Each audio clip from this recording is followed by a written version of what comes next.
Kita balik lagi di Generasi Mecin, masih dari Peron Sky Cafe di Yellow Hotel Manggarai, lantai 9. Kita lagi di lantai 9, ngobrolin keselamatan pengendara, persisnya di Jalan Tol Cipularang setelah terjadi insiden beberapa waktu yang lalu.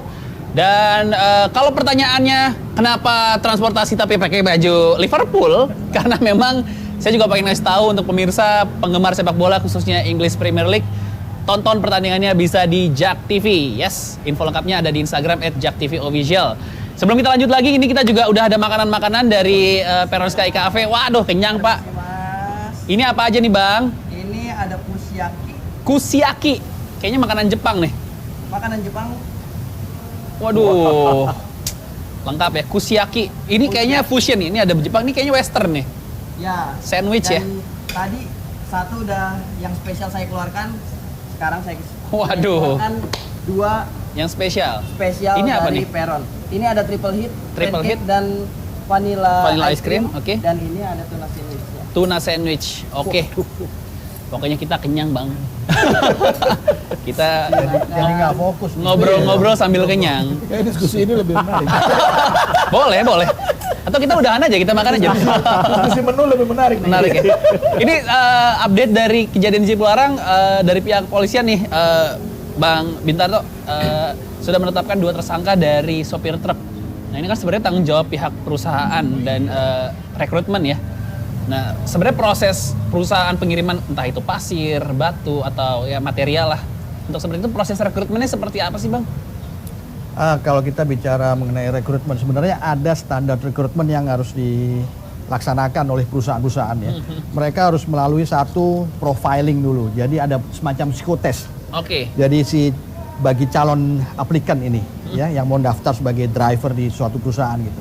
Dia harus melalui suatu psikotes dulu tertentu yang kita namakan driver metric atau ya psychometric test, kira-kira seperti itu.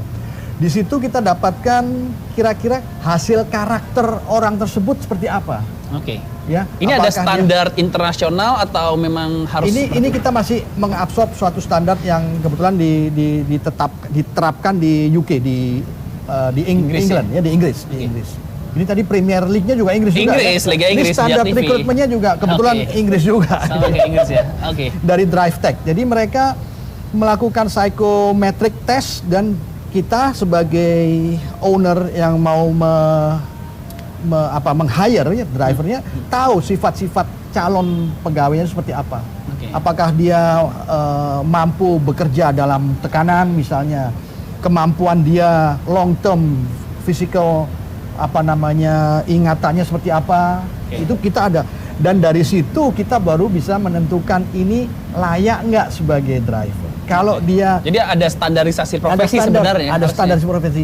Di Indonesia ini sekarang sudah mulai ada yang namanya Lembaga Sertifikasi Profesi atau LSP tentang kompetensi berkendara. Ya Pak Tigor ya mungkin yang di bawah BNSP, Badan Nasional Sertifikasi Profesi. Tapi karena belum ada payung hukum dan belum ada undang-undangnya, jadi masih bekerjanya bersifatnya belum mandatori nih Pak. Informal sukarela, masih sukarela, himbauan, masih himbauan. Alangkah baiknya nanti kalau secepatnya ada undang-undangnya yang mengharuskan setiap driver atau pencari kerja, sopir truk dan sebagainya itu harus mempunyai sertifikat kompetensi sebelumnya. Oke. Jadi itu tujuannya untuk mengurangi potensi risiko di jalan ya tentunya ya.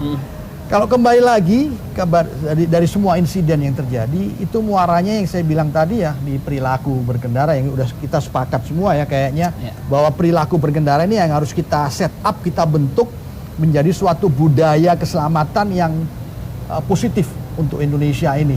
Gitu. Kemudian kalau kita mau bicara mengenai rekrutmen, ada 3 hal yang dilihat sebenarnya dari keselamatan berkendara ini. Satu adalah kondisi pengemudi, itu seperti apa? Tadi udah sempat disinggung sedikit oleh Pak Tigor, kondisi pengemudinya. Dia bisa ngantuk, lelah, fatigue dan sebagainya. Kemudian karakter pengemudi, sikap mental pengemudinya ini gimana? Ketiga adalah kondisi kendaraan. Kendaraannya layak jalan apa tidak?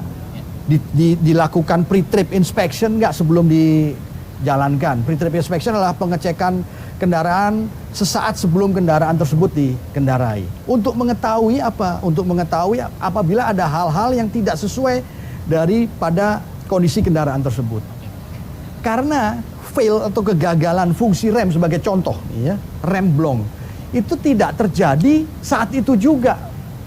Ya kan, dia jalan, kalau dia tidak pernah mengecek sebelumnya, ya itu bisa terjadi pada dirinya karena dia tidak mendapatkan informasi, nggak pernah ngecek. Ya kan?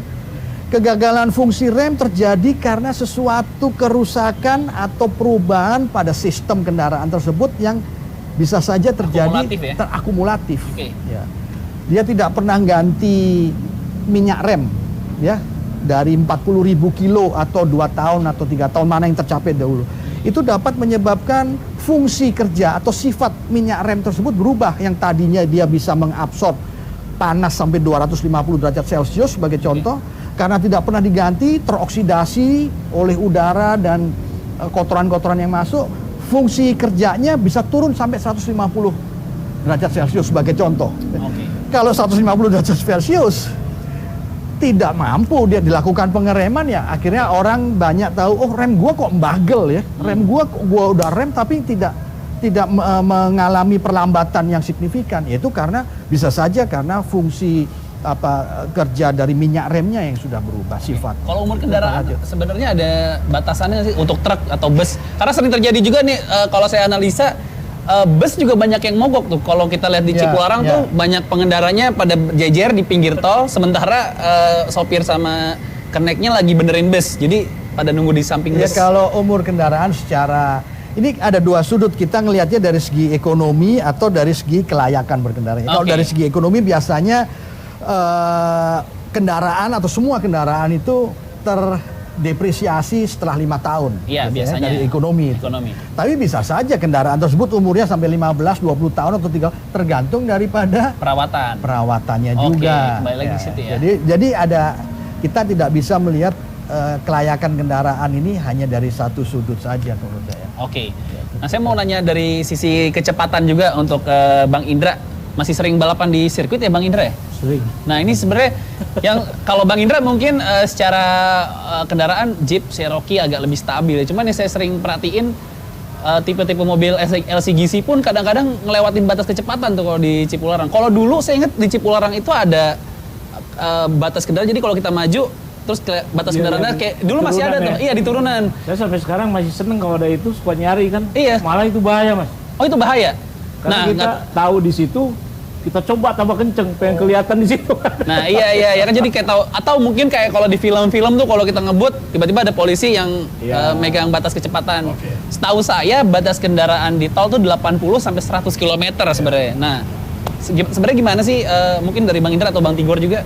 Jadi gini Bang, saya izin dulu Bang ya. Jadi sebetulnya kecepatan itu relatif, ya tergantung kita nih. Makanya tadi dibilang kondisi kita ini, begitu kita naik kendaraan, kita tanya dulu diri sendiri nih, apa yang kita bawa nih? Hafal nggak kita dengan kendaraan ini? Gitu loh. Kalau saya pinjam mobilnya Bang Tigor, saya nggak tahu nih. Saya tidak paham, saya nggak berani. Top speednya berapa nggak tahu ya. Tapi kalau saya paham dengan kendaraan saya, handlingnya sudah saya kuasai, ayo. Misalnya begitu. Nah kebanyakan di Cipularang itu, pertama ya, orang mayoritas itu ingin cepat sampai. Ya. Yang kedua, itu merasa, ini pengalaman ya, saya kemarin nggak apa-apa lewat sini. Sedangkan kondisi berbeda, itu ya, apalagi tadi termasuk ada hembusan angin segala macam. Tapi yang saya paling soroti di sini sebetulnya Cipularang terutama di kilometer-kilometer yang sering terjadi kecelakaan itu bumping. Jadi coran itu tidak semulus jalan-jalan yang memenuhi syarat lah Bang. Apalagi aspal. Aspal itu karena sering truk besar, pada saat turunan itu melakukan pengereman, itu tergerus, karena menahan beban itu. Jadi sering lihat di sebelah kiri sering bumping, bekas. Nah itu karena beban berat, dia melakukan pengereman. Itu aspalnya terdorong. Nah kita nih, cepat itu enak. Tapi tanya sama diri sendiri, kita mampu nggak nih untuk handling ini? Karena begitu kita sedang enak-enaknya kencang di kanan, tiba-tiba kanan lambat, kita lari ke kiri. Iya. Nah di kiri inilah yang tidak kita hafal. Kiri itu sering banget orang dipakai Nah. buat nyalip, padahal kan untuk orang yang ya mogok atau apa kan. Dan kadang-kadang kita sendirian di dalam mobil, yang naik banyak. Tidur ya? Tidur semua. Tidur, ya, ya. Nah kita nggak ada temen, jadi untuk menghilangkan kantuk saya kencengin itu mobil. Iya, iya, iya. Nah di situ bahaya. Itu Nah, saya terus- banget tuh bang. Anak istri saya tidur, saya kebut. Lalu selanjutnya gini bang, kebanyakan, nah tadi kembali ke human error itu, dan kita Ya. tidak punya rasa kesadaran yang tinggi. Oke. Mobil SUV atau katakanlah yang sering terjadi kendaraan ini kan mobil pada umumnya, itu kapasitas tempat duduk itu sudah seperti itu. Oke. Nah karena tidak ada kendaraan lain, ya mohon maaf ya dulu Bang Ipul ya, Oh iya. sampai over kapasitas. Bang Ipul itu kilometer 97 waktu itu. Iya. Dipaksa lah sekian banyak orang untuk pengemudi nyaman. Ada yang lain. Kembali ke masalah tadi, terkena bumping sedikit itu ringan di depan. Nah Ya, inilah ya, ya. makanya maksa belakang jadi 4, tengah 4, depan kadang-kadang ada yang dipikul. Iya, iya. Nah ini, nah kita selaku pengemudi boleh-boleh saja kita cepat ya sesuai aturan yang berlaku, lebih sedikit kita sering, tapi tanya diri sendiri, Oke. kita ini mumpuni nggak untuk membawa kendaraan ini dalam kecepatan tinggi? Oke. Gitu. Siap.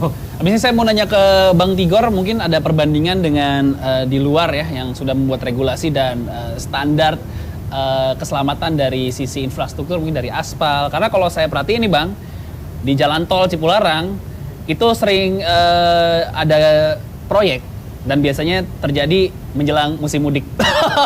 Jangan kemana-mana, kita bakal balik lagi diskusi abis yang satu ini tetap di Generasi Mecin.